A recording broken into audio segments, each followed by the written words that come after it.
আমি আবার এক নজরে 27টি আমল আপনাদেরকে বলে দিচ্ছি। নাম্বার 1 চাঁদ দেখা, নাম্বার 2 রোজা রাখা, নাম্বার 3 তারাবির নামাজ আদায় করা, নাম্বার 4 সাহরি খাওয়া, 5 নম্বর আমল হলো শেষ সময় সাহরি খাওয়া, 6 নম্বর আমল হলো ইফতার করা, 7 নম্বর আমল হলো তাড়াতাড়ি ইফতার করা,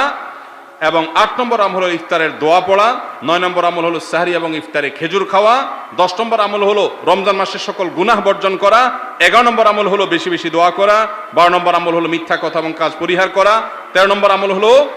অশ্লীলতা এবং ঝগড়া বিবাদ রমজানে রোজা রেখে না করা, 14 নম্বর আমল হলো ভালো কাজের পরিমাণ এই মাসে বাড়ায় দেওয়া, 15 নম্বর আমল হলো বেশি বেশি আল্লাহর কাছে ক্ষমা চাওয়া, কারণ এই মাসে আল্লাহ বেশি ক্ষমা করেন মানুষকে, 16 নম্বর আমল হলো অন্য রোজাদারকে ইফতার করানো, তাদের বাসায় ইফতার পাঠানো, আর 17 নম্বর আমল হলো বেশি বেশি কোরআন তেলাওয়াত করা, 18 নম্বর আমল হলো কোরআন নিজে পড়ে আরেকজনকে শোনানো, আবার তার তেলাওয়াত নিজে বসে শোনাশুনি করা, 19 নম্বর আমল হলো দান সাদেকা করা, 20 নম্বর আমল হলো তাহাজ্জুদ এবং বিশেষ করে ভোর রাতে সারি খেতে উঠে দোয়া করা।